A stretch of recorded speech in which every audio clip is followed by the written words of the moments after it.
Hello everyone, welcome to the channel. My name is Michael Barneau, and this episode is called 3 Reasons Why the Patriots Collapsed. Now before I get into the meat of the matter, I would like to talk about a few things coming on the channel. The first is, in the next 1 to 2 days, I will be publishing my Super Bowl preview episode, whereby I will go through the matchups, which ones are going to be key in that game, as well as the overall big picture of the Super Bowl. So you're going to want to watch that episode.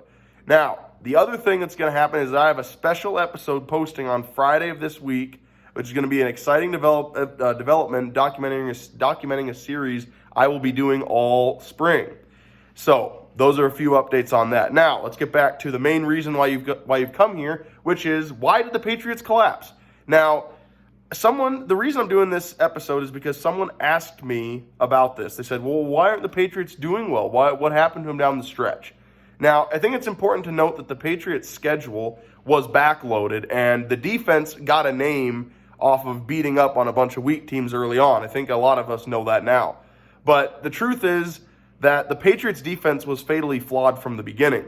All right, the secondary was excellent. It was one of the best, and that really was all time. That unit really was all time. But I looked at that team from a personnel standpoint, and I kind of knew all along the Patriots are not all-time good. First of all, a lack of pass rushers. There were no pass rushers on their defensive line, and this brings us to the first reason why they collapsed. They did not have an effective pass rusher. They could not find one. Now, Bill Belichick has had moderate success on defense without great pass rushers. We've seen it in recent years. He's never really had like a highlight guy on the outside. But in this past season, that is what kept that defense from being all-time good. The secondary is great, but it doesn't matter how great the secondary is if they have to be in coverage for 6-7 seconds. So that was the first reason. Defense was fatally flawed and was missing pass rushers on the outside. The lesser problem was not good enough against the run. Kind of the Achilles heel of the Patriots team was the run game this whole season. So that was the first reason. These are going in order of least importance. So that was probably the least important reason, but definitely one of them. So the least important reason was lack of pass rushers and vulnerability in the run game on defense. The second reason, the second most important reason, was first they had Rob Gronkowski retire and Dean Devlin got injured, put on IR in the preseason. Those two losses they never completely recovered from. They failed to replace Rob Gronkowski. They tried several guys. Ryan Izzo was one of them, and they ultimately settled on Benjamin Watson, who it seems has been around since the dinosaurs, settled in at tight end, but they never really had someone to step up and fill that role at tight end.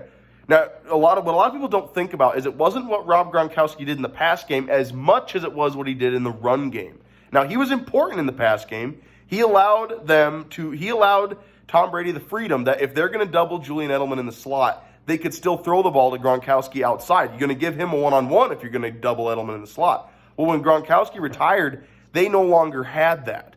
So that was the first thing. The second, the more important reason of losing Rob Gronkowski, the bigger problem was now they don't have an effective tight end in the run game. I watched a lot of Patriots football this year, and it was obvious from the beginning their tight ends cannot run block on the same level. And with the running backs they have, particularly Sony Michel, who's more of a finesse runner, he needs his blockers. He's not a guy who makes tough yards. He's not a guy who breaks contact. You watch Sony Michel run, he picks, okay? So he's not a hard charger. He needs his blockers. So Rob Gronkowski and then Dean Devlin. Losing Devlin, he was the guy no one ever heard of until this year. And everyone found out how important he was, because what a lot of people don't realize about the Patriots last year was they could run the ball. They were more of a power run team than they were a Tom Brady air it out team. Tom Brady could still do it, but he wasn't asked to do it that much. So that was the second reason. First reason, defense was more flawed than people thought. Second was they lost Gronkowski and Dean Devlin and did not effectively replace them. And the third and the most important reason they collapsed was because Tom Brady and his receivers simply did not click. Now, whose fault that is, it's hard to really say. We know that Tom Brady can't really improvise the way he used to. When guys you see it, when guys even get close to him now, he just throws that thing away immediately because he can't extend the play at all anymore. So if the play doesn't work exactly as it was drawn up, then the Patriots are screwed on that play because Tom Brady is not really capable of improvising it anymore.